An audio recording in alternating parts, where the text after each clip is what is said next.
primary ignition.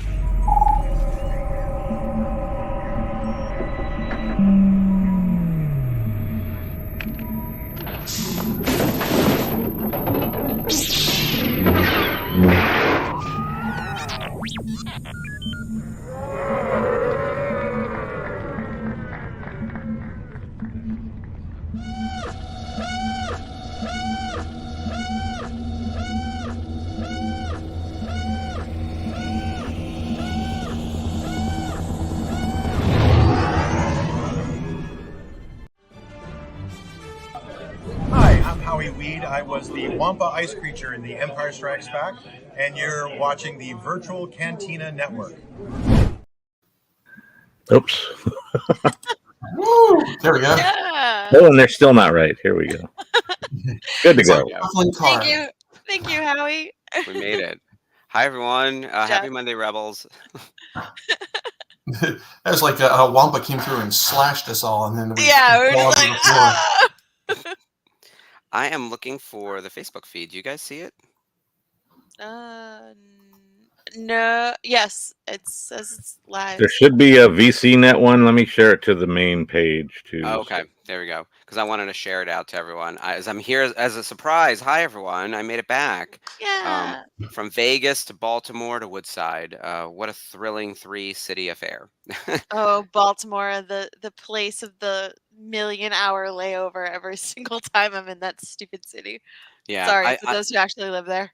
I was there intentionally for Memorial Day weekend visiting a friend for his birthday, and we actually had a really lovely 3-day weekend until the storm hit today, and it made the drive home terrible. It's already bad enough on Memorial Day weekend, fighting the traffic, but the rain was borderline torrential. But the weekend was lovely, and we had time at a brewery, and we had a little cookout barbecue situation with friends. It was nice. So nice, relaxing weekend, which is exactly what I needed after being in Vegas for licensing show, which was like all oh yeah, yes. Well, I'm wearing my Rebels Pride T-shirt because it is officially summer. Finally, the winter is over. And I'll put up a good picture of me in the shirt. You don't need to have guns like these to wear the shirt. Damn boy. That was all I'm doing. Well, ever since my unfortunate hospitalization where I wasn't able to lift, that's all I'm doing now is like exercising like a fiend, because it's like the only thing that gives me serotonin anymore. So it's pitiful. Well, how are you guys doing? Did you guys get to enjoy like a long weekend? Ashley, Skip? We worked the whole weekend. The whole weekend. Yeah. I had yesterday off for my niece's wedding shower, but that was really it.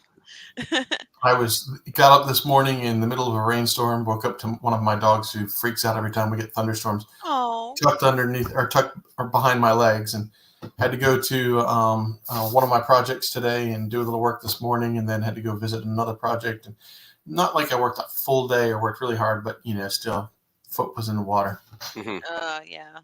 Like the cafe was absolutely dead until like 9:30, and then we got all these phone calls like, "Are you guys open? What are your hours?" And then just boom. So I was straight through for the rest of my shift. I'm just like, well, Ashley and I had all these games and things we're going to do, but now that you're back, Mark, we'll have to put those aside. I hope you guys scripted a tight 45-50-minute show. That we will hear into a clip. We had to make up for last week's episode. That was an hour and 40 my minutes. God. 100 minutes spectacular, Mark. It was amazing. So, so for everyone, there aren't a lot of people watching right now because I think with it being the holiday, not a lot of people are home or watching live. I don't know how many people knew we were doing a live show, but yeah, last week, the 100th episode, I was in Vegas for work. And so I was like, Ashley, Skip, like, let's bring on some co-hosts like we were planning to do. And I'm very excited to start listening. And then I was listening in like 20-minute increments in the evening when I had some downtime between like the show ending, going to grab dinner. I saw RuPaul's Drag Race live, which was great. It was really the only thing I did out. But otherwise, walking around Vegas and just enjoying the nice weather, but also exhausted from working all day.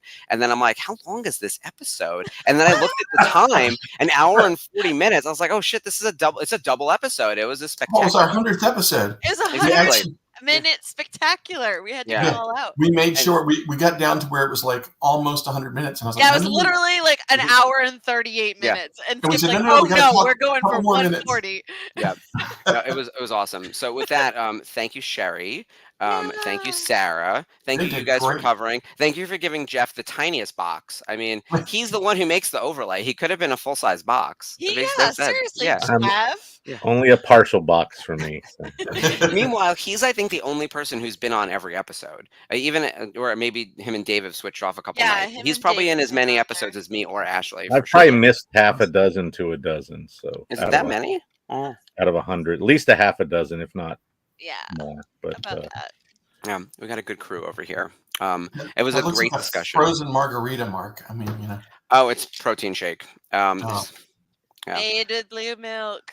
Yeah, this is what is the strawberry flavor? And artificial strawberry tastes nothing like real strawberries, but it No. tastes like strawberry milk from Nestle Quick, and that's a good flavor.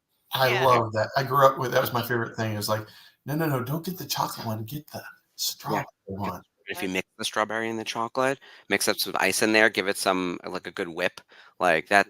That's nice. And then if it's a summer drink, Add a little vodka. add a little vodka and you're on your way. So as I drink my iced coffee on my way into the city, yeah, it is Pride Month, which is also we're days away. So it's all sleeveless from here and parties. I just put up a meme the other day about how like being gay is expensive and this month is like the worst of it. And it's just like too many things as I'm trying to like save money and be responsible. And then we're off to the family vacation a month later, which I'm trying to find my way out to. I have not pressed the button yet on buying the ticket, but I have a flight identified, a potential people to stay with in the general Hollywood area to be on the Monday, Tuesday thing, but I'm trying to sort out San Diego Comic-Con accommodations and things like that. So we're inching closer toward it being a done deal at this point. We have flights. Bridget is going with me, so we have flights. We have hotel reservations in the what's the name of that the bar that we're going to on Monday, Scum and Villainy, near reservation near. Yeah, you're like a block and a half, 2 blocks from. Yeah, and then I switch over, and then we're doing the Wednesday we're doing Disney, and then Thursday we're doing Disney, and we're getting a literally red eye. I mean, our flight is at 12 o'clock on Thursday, and gets us back home at like 6 o'clock in the morning, and then I can go to work. I think I'm doing the Ew. Wednesday red eye into Thursday and probably going to go straight to the office or work from home. Probably work from home, but might have to go to the office depending since I'm taking all these days off. So we'll see. It's still not 100% set, but yes, Spencer's mentioning they have a flight because he and I could potentially be on a flight together if things sync up the way I expect they will. So more to come on that. But I'm still trying to figure out San Diego since Denuo Novo is not going, which means I'm not going on behalf of the company. NECA will be there. Anesca will be there. A few other like parts of our larger parent company will be there, but there's no reason for us to be at a booth for San Diego. But I just want to go. I haven't attended San Diego Comic-Con or I haven't worked the damn thing, like I just want to walk around and enjoy the show. Yeah, I've got a lot going on this year myself. I've already done Richmond. Got Dallas Fan Expo. Going to see David Tennant and wear my Hu Young is for the younglings, and then I have this patch to give to him as well. Yes. Nice. I'm going to give that David, and then let's see, get back, then turn around in end of July, go to California for the family vacation, get back, and then in August, the weekend before my birthday, going off to Chicago, get to meet Mark Hamill. That'll be fun. Yeah. I'm trying to get. Was he in the shot? There we go. Kitty. There we go. Hi, Hixie. He's co-hosting. Hi. There we go. I just sit right like this. What's going on? He's like, look at this as long way. as I get kisses, it's fine. Exactly. He's he also likes it weirdly when you pet his face like that, but then he'll put his big fang out, and so you're just petting his tooth. So okay. Cats There are we go. He just needs to get settled in. Oh my god, it's so hot in here now. That's why I exercised beforehand, which I'm usually not good at. I'm usually one who will exercise after the show, which is kind of too late. But we got in from Baltimore. We left earlier than we expected. The drive was longer, which is why we left earlier. But I was like, oh, I can actually make it to the show tonight. Oh, Yeah, glad that's you did.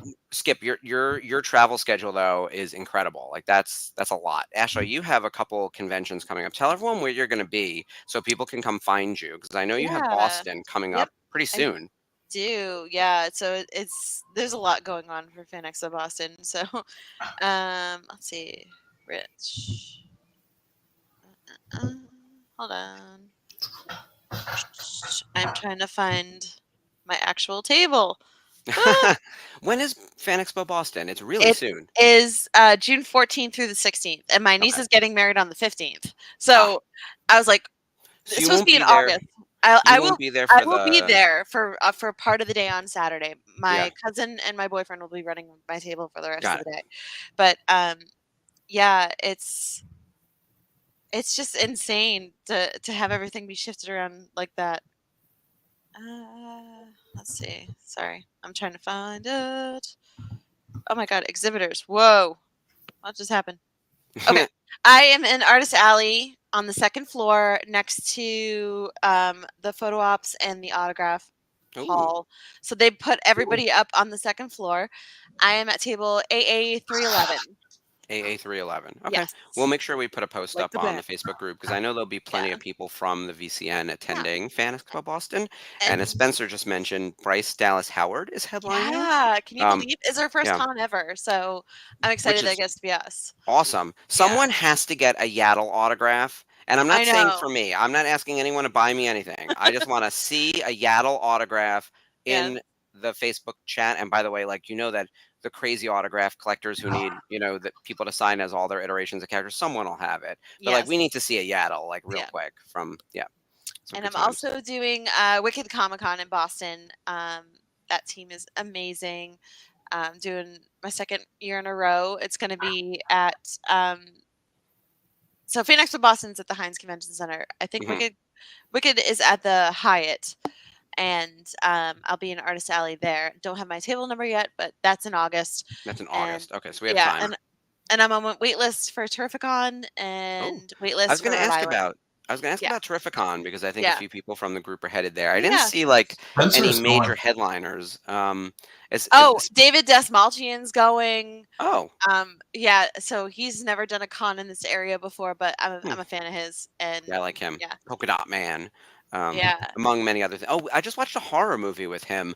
Late Night with the Devil. Yeah, I was gonna say some kind of It's deal with the so devil. Holy shit, crazy, so good, so so good. crazy. Oh man, horror's having a moment. I can't wait though for Megan too, and apparently that got bumped from January to June, so it's a year It must away be now. good because you know how they usually put the horror movies out in January just to kind of fill the dead slot. If Hmm. that's getting bumped to June, it's gonna Yep. be wild. Well, this will hit you where you live because I know you love the Black Phone. Megan basically took the Black Phone spot, and the Black Phone is moving to October, which I I can't think believe they're like making a black phone too. well. I hope Joe Hill's involved in it because it's based on a really A short short story. story. Yeah, it's not a Yeah. franchise. Well, here's the thing. I'm a licensee and they don't tell me nothing. Not that I could say anything anyway, but they did announce the date publicly. Blumhouse did say when it was Okay. moving. So that's public information, you guys. Don't Yeah. come at me. So Megan's moving in June, Black Phone's moving to October.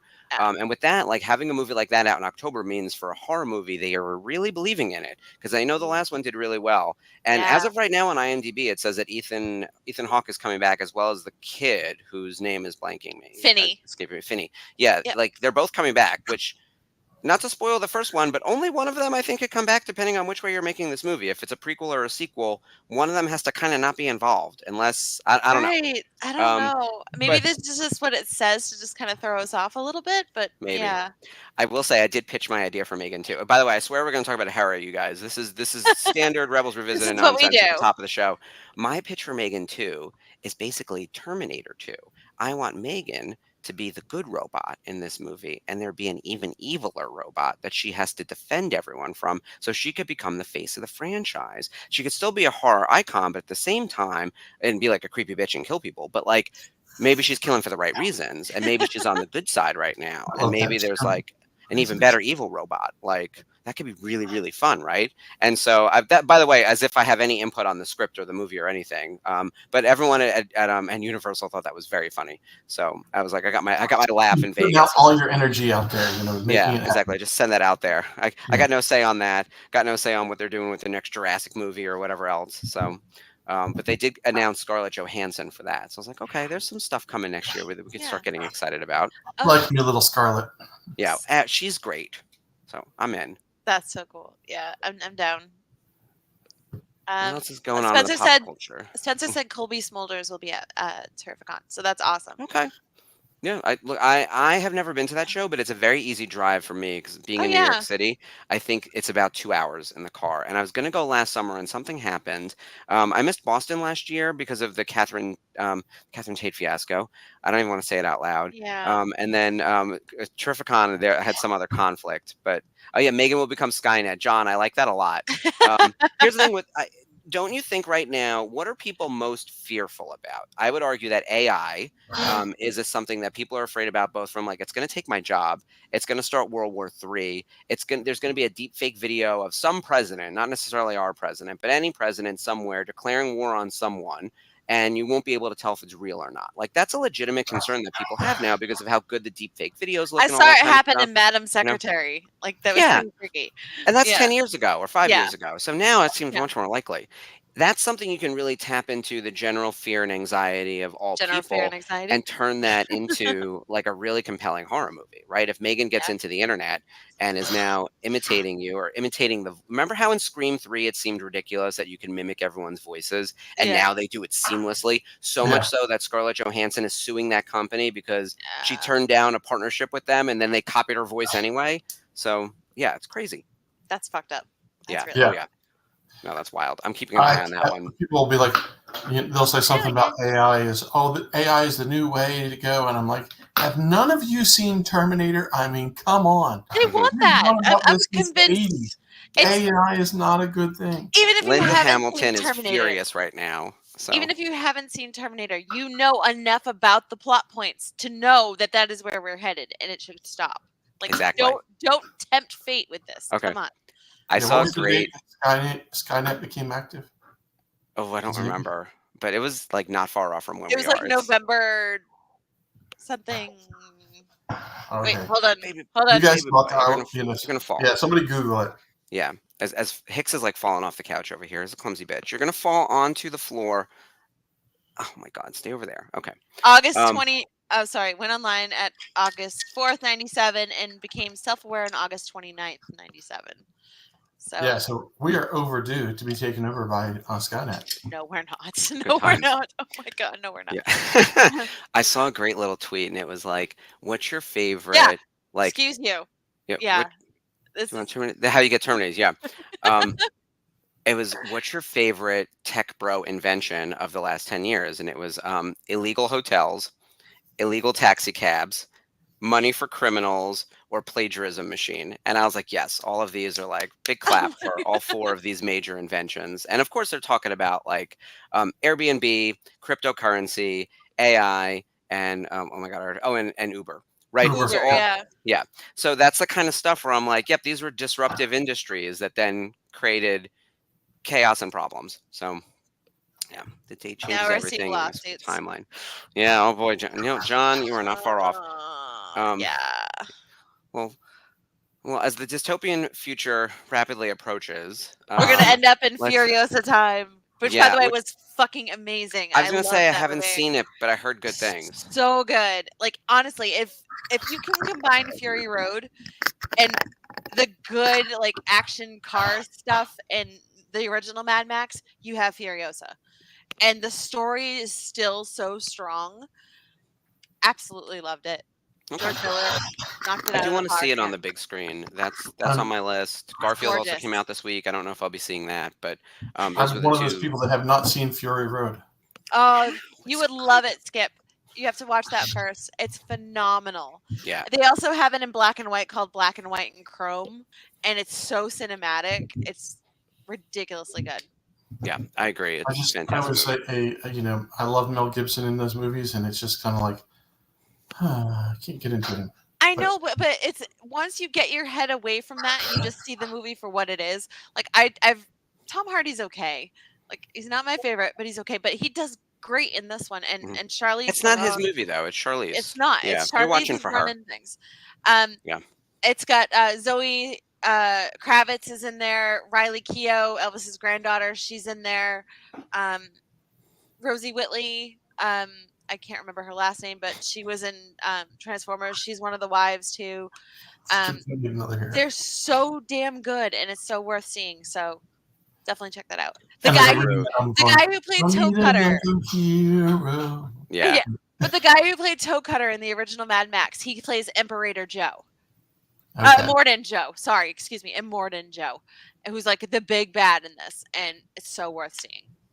Furiosa is a must-watch. If you look up the tomato meter, I want to say it's like a 90% or something. Oh, like, and it totally deserves it. It's yeah, like Chris Hemsworth. You I never heard good think things of him. about Hemsworth in this movie. You never think of him as a villain, and he's just fantastic. You can't take your eyes off of him because he's just chewing the scenery. It's great. And Anya Taylor-Joy, I didn't think anything could live up to like the stoic strength of Charlize as Furiosa, but you see where she gets it from, and it's beautiful. So definitely go see it. That's my review of Furiosa. Thanks. There's a couple other things I had to see too, and I've already forgotten. There's like it's been such a blur. Yeah.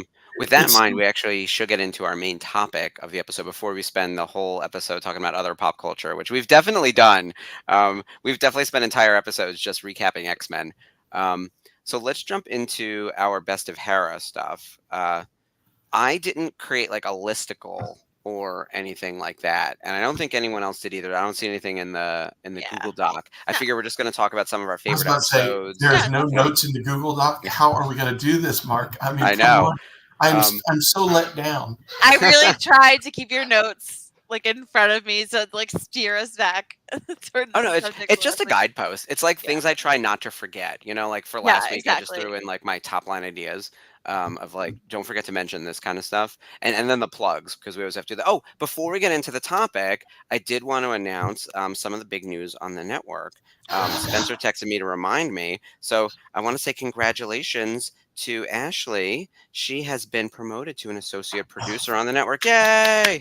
Congratulations, Ashley. Yeah. I mean, you are hosting 2 shows and doing a ton of work behind the scenes. So yeah, congratulations, much deserved.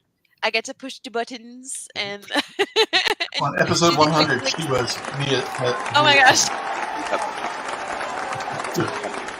That's Jeff right now pushing that button. But yeah, when you log into StreamYard, for anyone who's ever used the interface before, if you're a producer, you can see the backstage. So right now I'm looking at the main screen where I can see what you guys are all seeing, me and Ashley and Skip in the overlay. I can see underneath me, Jeff, Old Man Ruckle, Ashley, because those are the names that everyone's named underneath, with their full backgrounds, and then the chat, and I have access to all these other things, and there's like some other settings and stuff like that. So Ashley, you have that login now where you can see all the stuff. The stuff and the things. Yeah, so. Yeah, it's very cool. Thank you, John. Very happy with my peon status and no buttons. Wait, they'll rope you into that. All the stuffs, all the things. Yeah, thank you, John.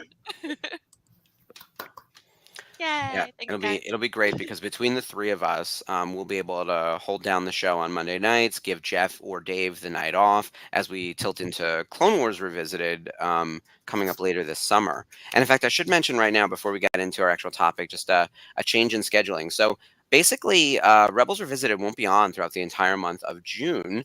We have next Monday a special presentation. We're calling it Acolyte Eve, very similar to Ahsoka Eve. So we're going to have the boys, Mike and John and Bryce and me, moderate a little panel with predictions and all sorts of discussion and some prep work around Acolyte. My understanding is you don't need to know nothing to jump into the show. Like, it's set far enough away from the High Republic that you don't need to know anything from the books, but having an understanding of the books helps. So they're going to talk a little bit about top line High Republic. Cool. We'll talk a little predictions. We've seen some trailers now. So I'm going to basically that Carrie Ann Moss is more than just like a 1 or 2 and then done kind of thing. Oh my gosh, I'm cool for that. It'd be a real waste of star power. Don't say it, Mark. I'm hearing that she's more of a guest star, but oh no, I don't know. But here's the thing. I think she's going to be great. Look, it could be Drew Barrymore in Scream. Or it could be Nev Campbell in Scream. I don't know. Like, I don't actually, as a licensee, in theory I could know this, but I'm not a story licensee, so they won't tell me anyway. So I only need to know what the things look like, and we're not doing any product actually for the Acolyte at my company. But after Acolyte Eve, the rest of June is being taken over by Celebrating Autographs. So Celebrating Yeah. Autographs is back just in time for the family vacation. So Frank and I will be on every Monday, the June 10th, June 17th, and June 24th. We're doing 3 individual episodes where we talk about the different autograph signers who will be attending the various family vacation events. So that's going to be a lot of fun. Yeah, and exactly, Spencer. Cool. My predictions are never correct. So as soon as I said that, because I had the same thought, Skip, I was like, "Oh, what if Carrie Ann Moss is like, What a waste of star power. what if she's the opening murder or something?" Like, which someone already predicted in a different video, and I was like, "No, Arr! I've seen her in a couple different locations, so that would be Yeah. surprising." But who knows? Arr! No, I don't know. No, there's be all like sorts of killing things. Hera. See, like that transition, Mark. Yes, let's not kill Hera, but let's see how close she's come to being killed. Because girl, she likes to get captured. She likes to fly into things. Tortured by droids. Yep, by inquisitors, droids, you sold name it. into slavery to Oh yeah, that episode was hilarious. When she hits him with the pan, or Oh. yeah, it's good times. It as falls right into Morgan. it, like, okay, I'm with it. Okay. Yeah. Wham! Nailed it. See, you gotta admit, and we're gonna start there with that episode. Hera was mad that that happened to her and she had to get Chopper back, but at the same time, she is so fast thinking and so on her feet that she took Kanan's barely there plan and turned it into a whole thing where girl is looking out for herself. I absolutely love that. So if she's gonna make a crappy situation work for her, it's gonna work for her. Yep. Lando slid a little something in and she just rolled with it. Yep.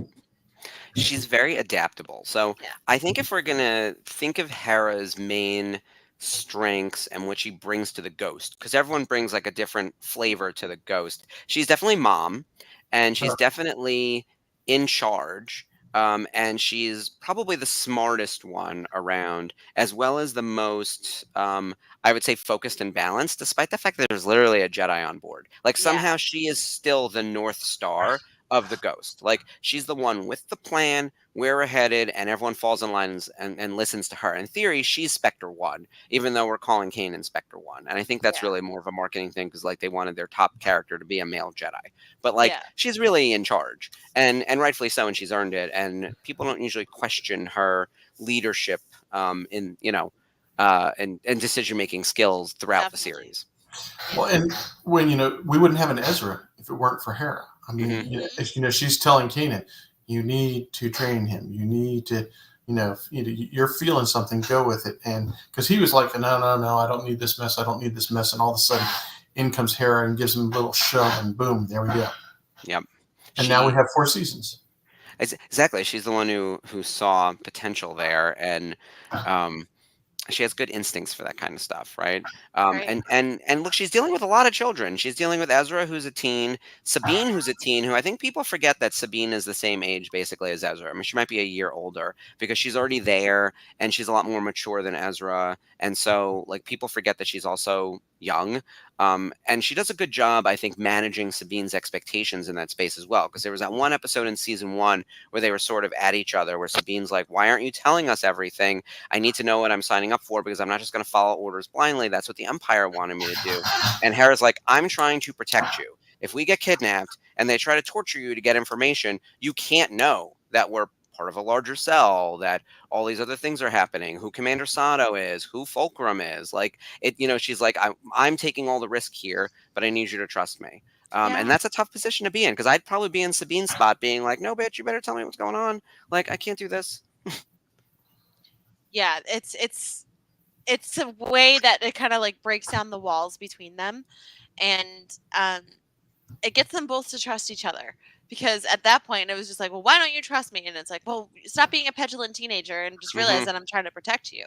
Exactly. And it just gets to the point where they're both like completely frustrated with each other, but they get into a situation where they're just like, okay, we're in this together. We have to work together in this. We have to trust each other. And it kicks open the door for that. And I think for the rest of the series is like a newfound understanding between the two.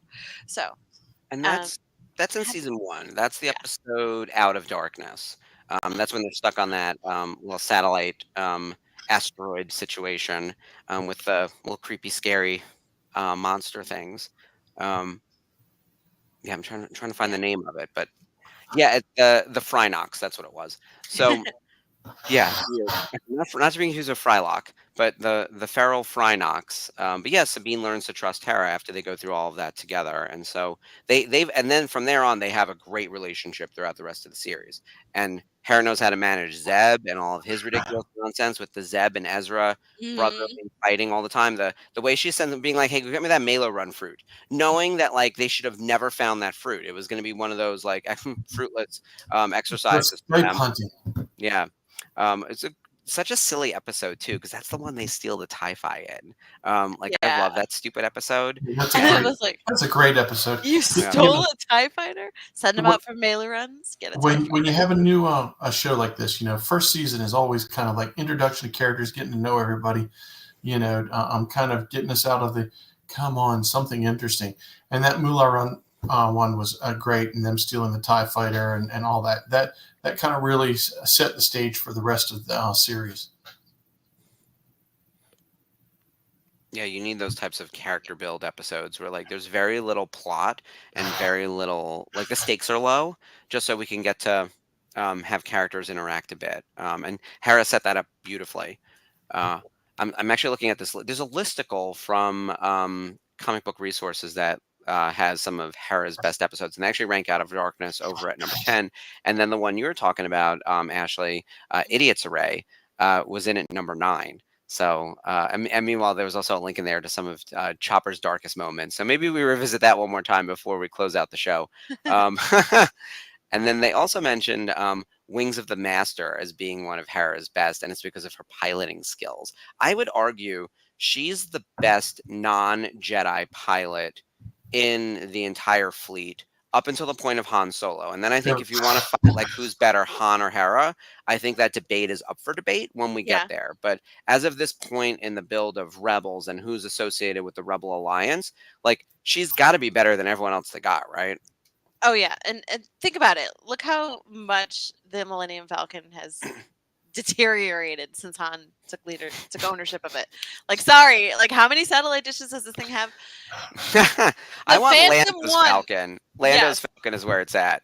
It was pristine. That man cared. Han just flew by the seat of his pants, literally. And I think Hera kept the ghost, as no matter what they've been through, Hera kept the ghost like as immaculate as she could. And when the Phantom One did blow up, it was not her fault. Hmm. Yeah, She, it was. Kanan and Ezra.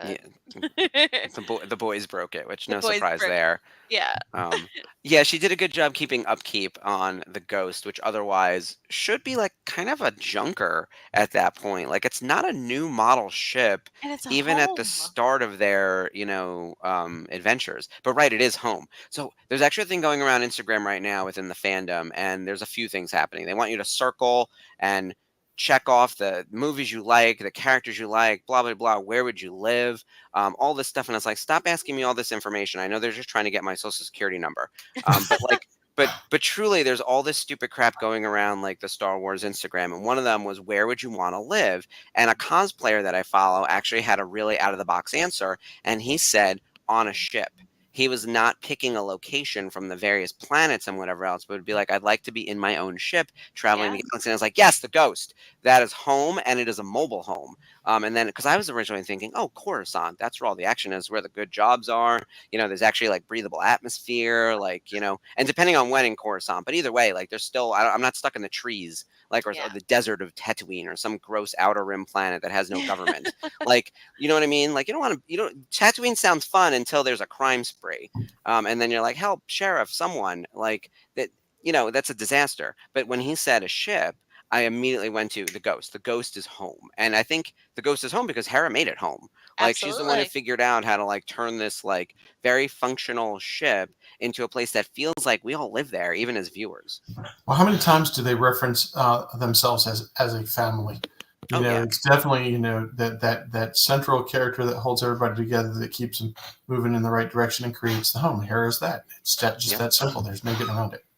Oh yeah, and just to show what John put up, she's definitely the goat, and that's what he's referring to. There is being a pilot at that time. So I agree. I think Hera is the best pilot in the fleet because right now, because we find out that Sabine actually helps extract Wedge Antilles and a few others from the piloting school. So they're still in like training camp. People that we know as like OG pilots from '77. So Wedge Antilles from A New Hope is in pilot school while Hera is already out there like doing her thing in the real world. So he could be coming up as being a great pilot as well. And then I like what Dave said about the ghost being Serenity, which is so true. For everyone who's a Firefly fan out there, the ship does feel like its own character. It's more than just a location. And I like what John is saying too. Everyone, this chat, it's a small but powerful chat tonight. Let me tell you. The Enterprise is its own character. And every iteration of Star Trek. I'm watching Strange New Worlds right now, and I love that show. Love that show. Oh, good. It's the new flagship show after Discovery has its final season, I guess. I got to watch my final episode. I think it's out, isn't it? Is it out for Disco? I don't know. I think it's out. I've got to watch that. I'm all caught up on. I guess it's only 2 seasons so far, Strange New Worlds, and 3 seasons of it's truly fantastic. And then I love Lower Decks. It's so silly and stupid. They scream every line. It doesn't make a lick of sense. They're 3 episodes in, and I want more. And we're getting 1 more season of Lower Decks. So I'm hoping they do like all sorts of time travel nonsense. I hope it just goes full balls to the walls crazy because they've already done so much. They already crossed over with live action with Strange New Worlds. So yeah, probably my favorite episode of the season. Yeah, that one was good. I like that. But that does watch me do it again. That does really put together the fact that the ship can be a character, and for sure. And Hera still saves Mom.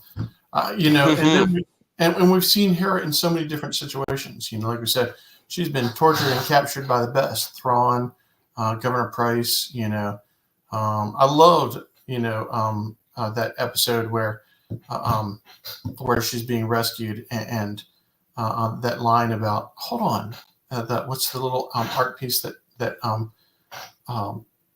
Calicori? Calicori, thank you. When she goes, hold on, this is mine. This isn't a gift if you're giving me back my stuff. I love that line. That whole episode. That's in Jedi Knight. Yes. Right? Yeah, we just Jedi watched Knight. that. Yep. Yeah. Yep. Everyone tune in to come get traumatized with us again. I want to fly this. Yeah, I thought you'd say that. That little bat contraptions. She's definitely always been fun. She's always been smart. She's always been a great leader. The quintessential all around character. And as Lucas said, he's got so many leading women in his product, and he does. I think my favorite part about Hera is we get to see her in action right from the jump. Like action, action, action. She's fully capable. She's going above and beyond for things. But we don't really get to see like the wistful dreamer side of her until we get to the episode where she meets Query and learns to fly the B-wing, and it's just crazy cool. But we don't see that version of Hera again until we kind of go back in time and watch The Bad Batch and see her really wanting to be a pilot and to help people on Ryloth and elsewhere against the Empire.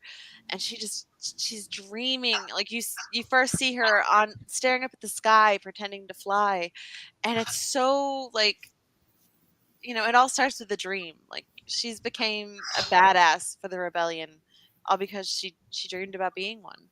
Well, I love that when she goes back to Ryloth and that episode with her dad, because she's like a little country girl. She's a little Ryloth girl. It's going to the big city. Yeah. And then she gets back there, and all of a sudden her accent drops back in, and the little Dracula-esque she's French.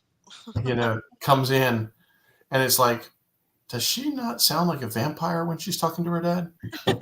It's a wild accent. I don't know where Vanessa talked about where she got it from, and I Yeah. can't remember, but she needed something that sounded like completely foreign to her standard English, and I think there was a little bit of French mixed in there, but it was mixed with something else, and I can't remember. I'd have to go back and watch the episode where we interviewed. So for everyone who's in the chat, we interviewed Vanessa Marshall because we're fancy bitches over here a while ago. She was a great guest, and she's just one of the coolest people too. If you ever have a chance to meet her at a convention or a show or anything, just get a Do hug it. from Hera. Like, do it. She's someone who I tell people all the time. I was like, you know, when they're like, "Oh, don't meet your heroes," you should meet most of them, and she's on the list for sure.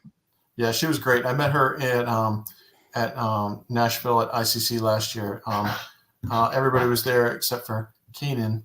You know, but that's all right. The bigger you are, the harder you fall. And she was there and got her to sign my little mini poster and got a selfie with her, and she was just sweet as could be.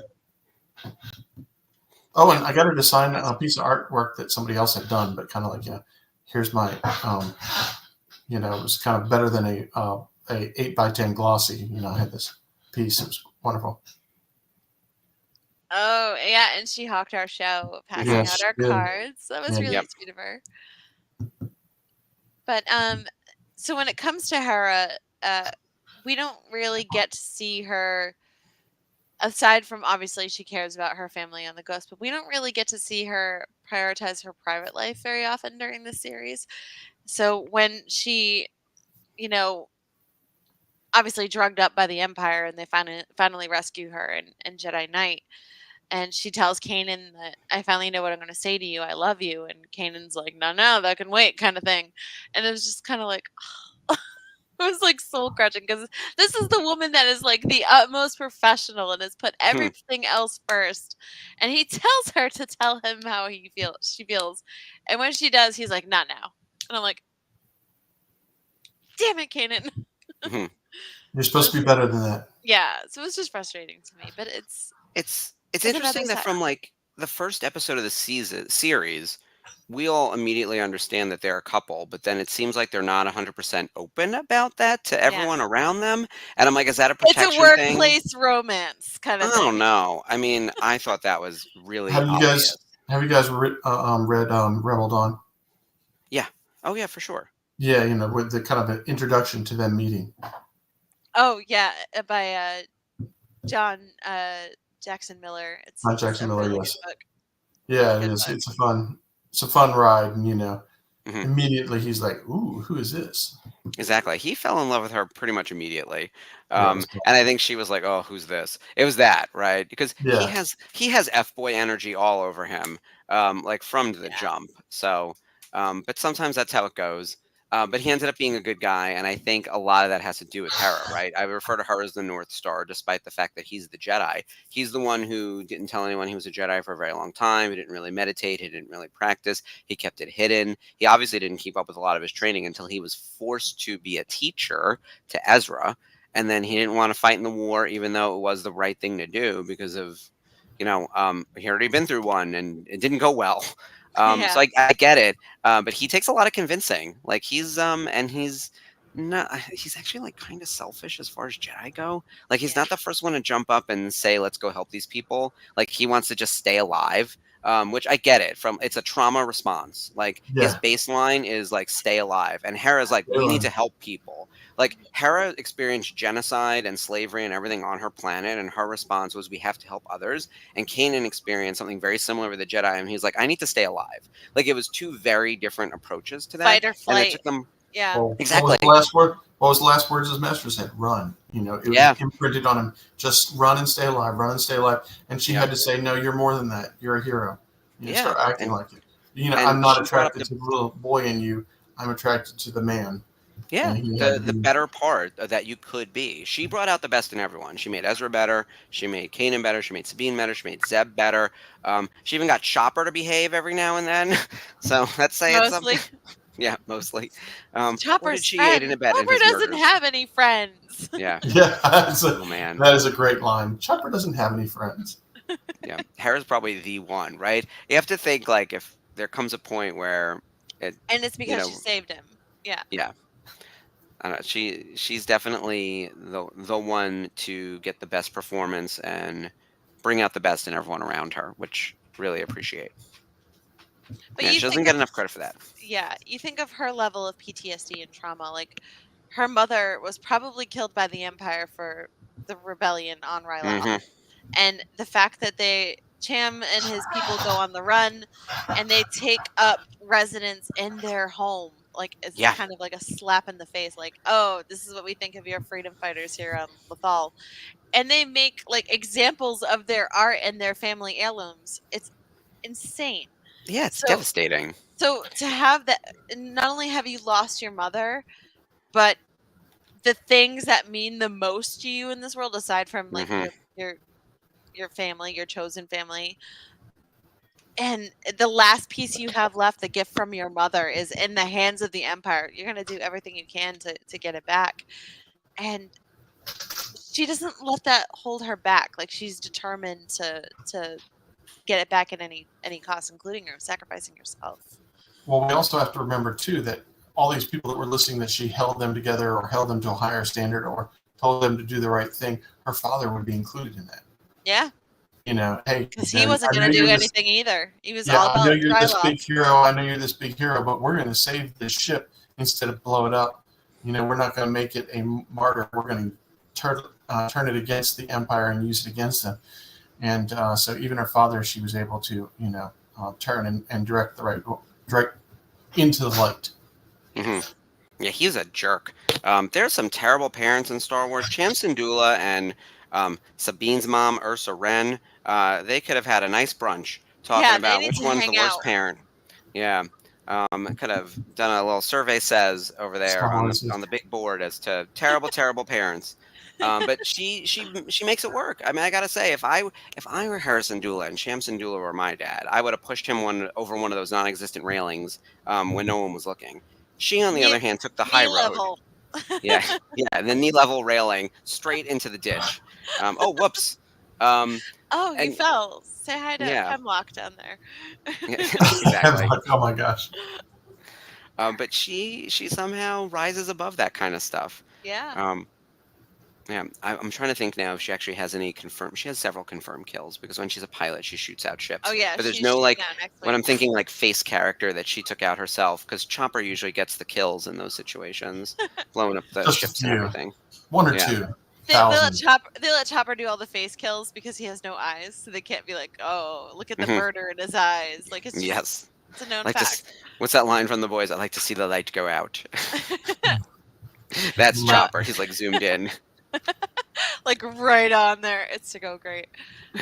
Oh man. But with Hera, I think her having that relationship with Chopper to the point where she has saved him and she gave him a home and she rebuilt him, understood him, and gave him a family, new Mhm. brothers he can harass. Yep. She's, as we said earlier, the only person that Chopper could trust, and since she was a child, so they've grown up together. I don't know if droids can grow up, Mhm. and they have that history. So he was the only family she had left until she met Kanan. So Yeah. yeah. It's interesting because trust keeps coming up as a thing with Hera. So Mhm. she works well with droids like Chopper, Jedi like Kanan, the children like Ezra and Sabine.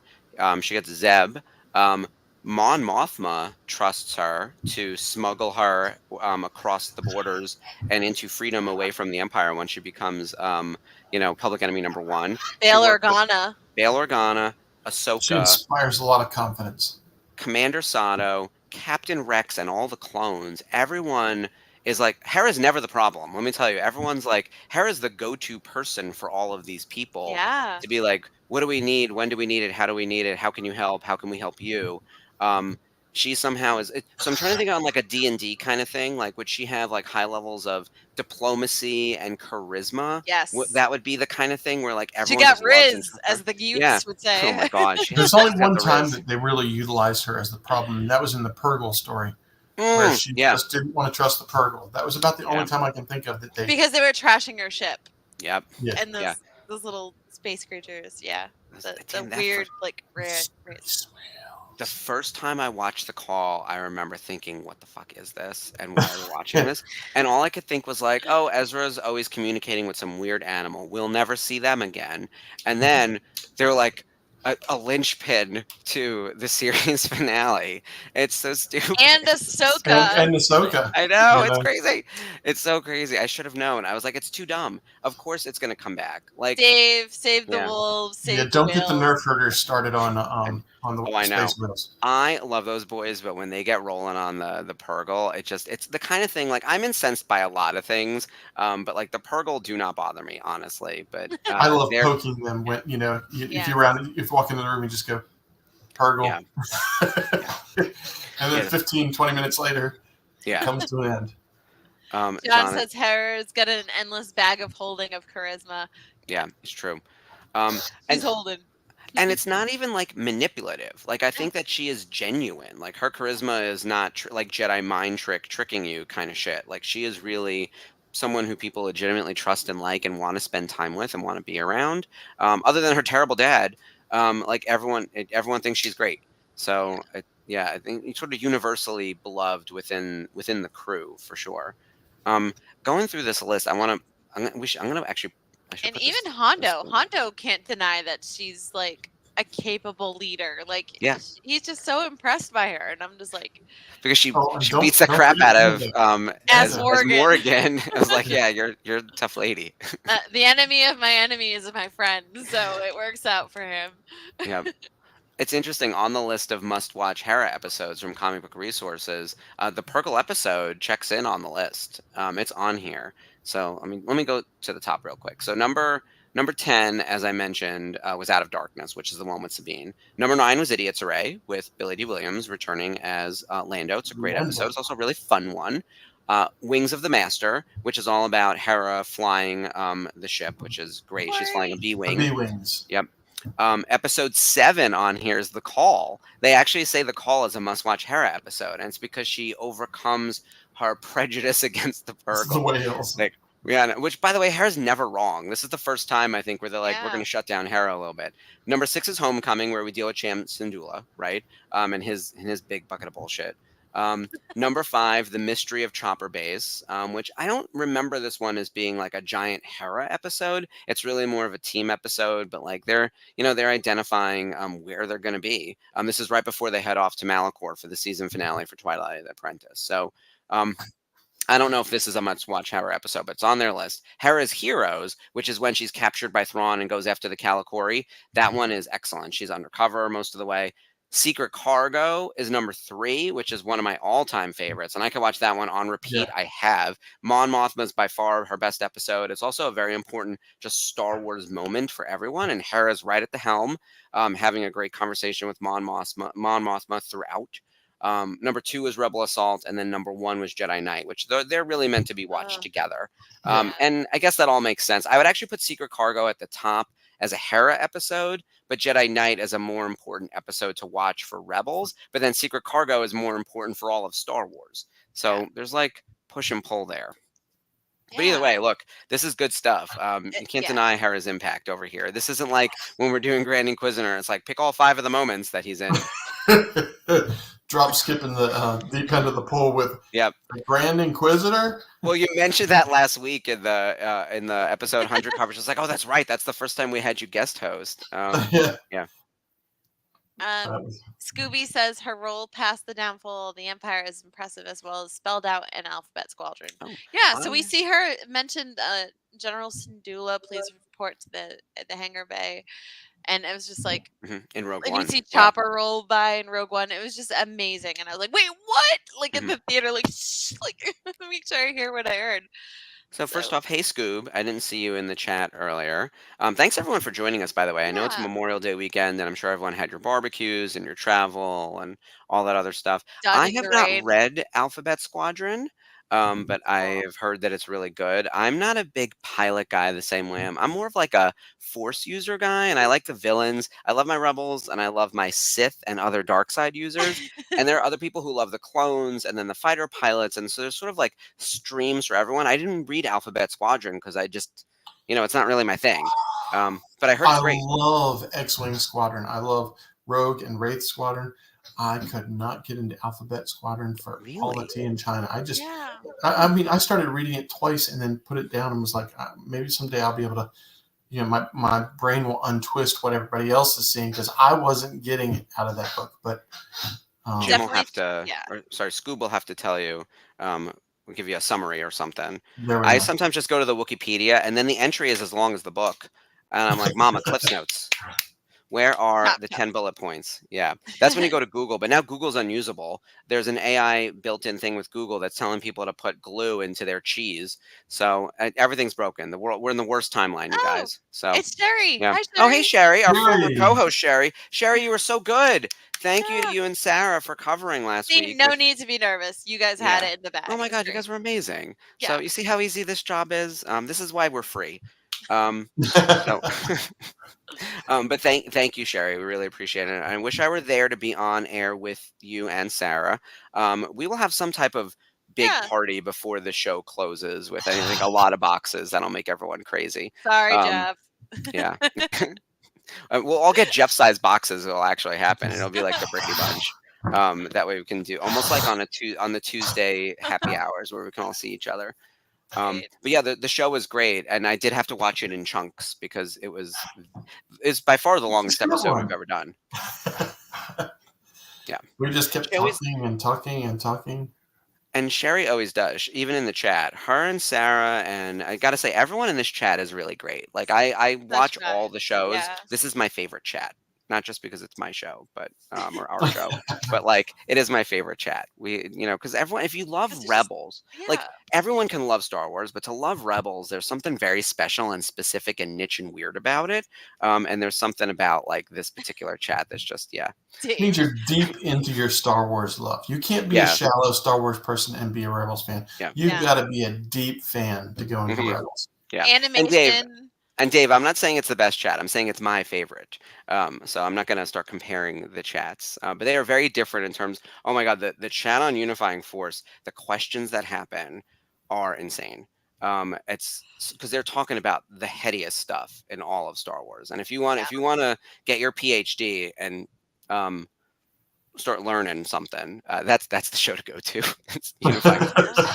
To Mr. Dave O'Neill and his compadres over there. Because every now and then Gio will get going on something. And you can tell because he'll look away and he'll start talking and then he comes back and he's got like the thesis. And you can feel the writing that's there. It's not there. He's not reading off a teleprompter. But like there's a thesis that he has created and he's going to share it with you. And you're just going to watch like this and be like amazed by something that Gio says. And then Kat has something equally insane and equally compelling and something you had never thought of, and Dave just manages the volleying between the three of them and tries to keep them on topic. So it is awesome. Yeah. And we definitely feel like a family over here, Sherry. Yeah, it was actually one of my favorite moments in London. Was that last year? Yes, last year. Was meeting Gio, the not so virtual cantina, and Gio was there. I was like, Gio. Yep. I got accosted with hugs by people in the best way, and I'm the same way. I was like, oh, did I get consent? Not even a little. I forget, especially once I've had more than 2 or 3 vodkas. Yeah. Once the drinks are going. Yeah. If the vodka's even near me, I will touch you. Like I will just come over and hug you and tell you that I love you. I'm at least a happy drunk, so I'm not like same. a fighty drunk. Like there are plenty of other people who want to start shit, and I just want to tell you that I'm happy we're friends. Like those are the tequila drinkers. Yeah. So stick to the vodka, which by the way, we are now 2 months out from family vacation. I'm hoping the vodka will be a-flowing. And for everyone who's just joining the chat, I am piecing together a portion of this trip, including San Diego Comic-Con. So I may be out there in California for a little bit. I know Skip will be out there. So it'll be a good time. Dave, I have not listened to yesterday's episode of Unifying Force just yet. That is on my plan to watch or plan to listen to on my drive home tomorrow night from work. So I got to get there. But yes, we're all getting ready for Acolyte. So it's going to be a good time. With that in mind, Acolyte will have extensive coverage on the network. We're doing the same thing that we've been doing for all the other shows as they're hitting, where on Thursday nights during the watch along, we'll be watching the most recent episode. I don't think we'll be having any actors in the mix as of right now, but we will have some type of guests popping in. to watch and play along. It's like 7 weeks or 8 weeks. So that'll be fun. But we're starting with our first event next Monday. So instead of Rebels Revisited next Monday, tune in for Acolyte Eve. It looks like it's going to be Mike and Bryce, possibly John and me, talking High Republic. So if you're a High Republic fan and getting ready for the Acolyte, I'm actually not that knowledgeable about the High Republic. So I will be playing the role of the moderator of the Yeah, I'll panel. be like, Yeah, exactly. I was like, tell me more. What do I need to know? Who are these people? And then it really starts this week, though, because tell us about what we're doing on Daughters of the Galaxy on Wednesday, Ashley. So Daughters of the Galaxy is going to be huge for my girl, Miss Jamie. We're going into a deep dive with Vernestra Rowe. Now, you may not know her by name yet, but you have seen her if you have seen the trailer for The Acolyte. She's the green Jedi with the whip saber that you see on screen. And we are so excited to talk about her. I've been reading up on her. Jamie is well versed in her mom friend. So make sure you join us on Wednesday night at 9 p.m. for Daughters of the Galaxy. I'll be producing again. Mark's back in the chair. And listening. Yeah, producing and listening, because I got nothing to add to that conversation. The whip looks very cool, is what I'll say. So cool. And then this Thursday, we're doing a watch along. Who's on the watch along this week? Do we know? Is it going to be Jeff, Dave, Spencer? Yes. Should be. Okay. Excellent. And does not skip because he knows nothing about it. Okay. So this is the last 4 episodes of the Clone Wars. Ashley and I watched this a year ago. Was it right? So good. Oh my God. It's so cinematic. It's probably some of the best stuff in Star Wars animation. Animation or live action. The last couple episodes of Clone Wars is some of the best Star Wars out there. And it blends seamlessly into Revenge of the Sith. So that's going to be fun for you guys. We referred to that 4-episode arc as the Siege of Mandalore, and it is a 4-parter. Very Maul heavy, very Ahsoka heavy, and of course it's Ahsoka and Rex basically closing out the Clone Wars with a little stinger of Darth Vader at the end. So if you have not seen it, 1, what are you doing? And 2, watch it with the boys on Thursday. It'll be a good time. I loved doing that watch along with you and Kat last year. So fun. And I'm just a huge Clone Wars fan, and as you guys know, this will be your Clone Wars panel going forward for Clone Wars Revisited as we get ready to close out Rebels Revisited, which is crazy that we're coming to that point. That'll be starting up probably in September as the summer's rapidly approaching. So then also this Sunday, we've got a special news desk, a VCN news desk with Spencer at the helm. My understanding is we're talking a lot about Celebration since tickets have gone on sale, and a little bit about the family vacation. And then Sunday is also Jedi Archives. It is their 3-year anniversary. So congratulations, guys. That's so exciting. And with the Acolyte coming out, I know they've got a lot to talk about. And I think they're doing a look back on their favorite moments from the past 3 years, I'm pretty sure. I'll ask Mike to give us some more details, and we'll put up a big post on the page to celebrate.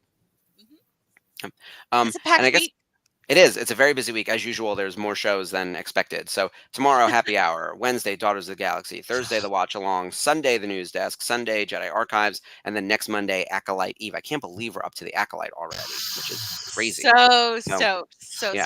That's going to be a good time. And John is saying about the Clone Wars in Siege Mandalore, the best saber fight in animation. Facts. And brought to life by the wonderful voice work of Sam Witwer and Ashley Eckstein, of course. And then they also had the mocap, which was very cool. And that was Ray Park, who did Darth Maul. They brought him back. This was back in 2020. And then, oh my God, who did? Lauren Mary Kim. Lauren Mary Kim. Yep. Yeah. Who will be at Scum and Villainy. Yes. Our girl, Lauren.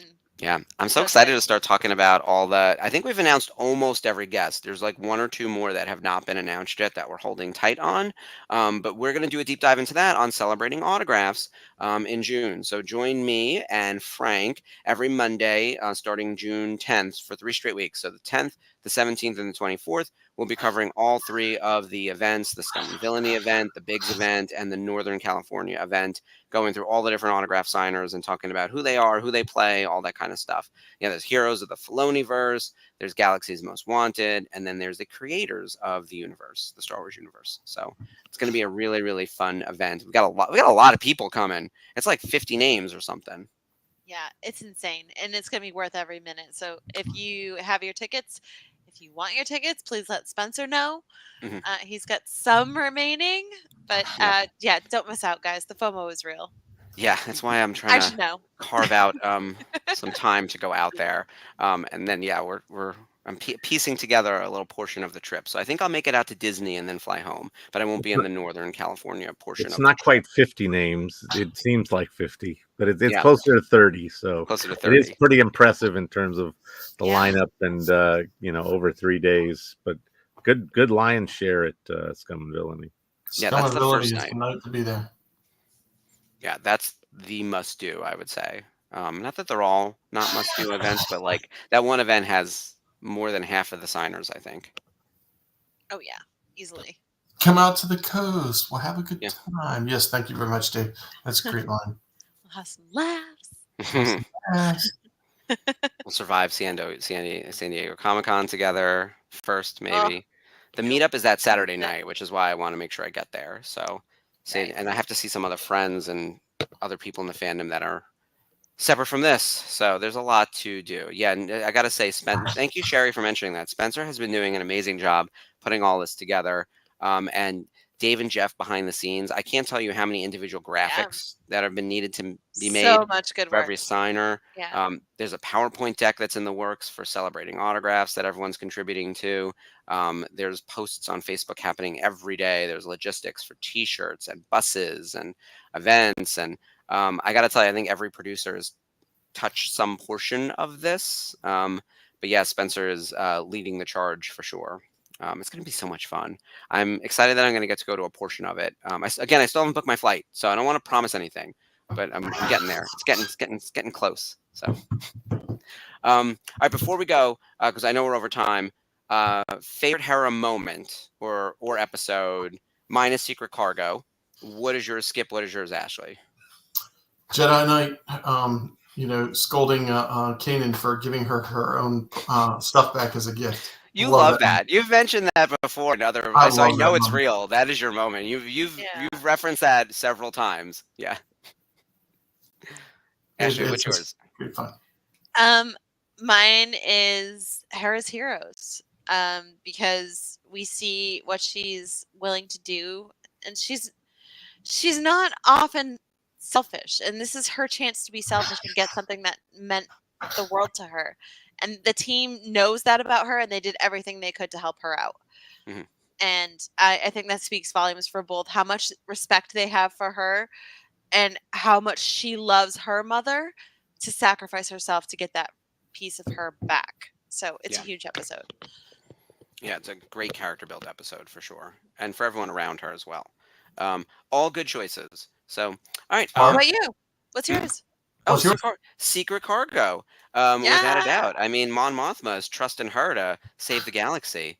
And they just, I love Mon Mothma, but Hera being entrusted with being the valet for Mon Mothma at the moment of the greatest insurrection. That's, I don't want to, maybe not the right word.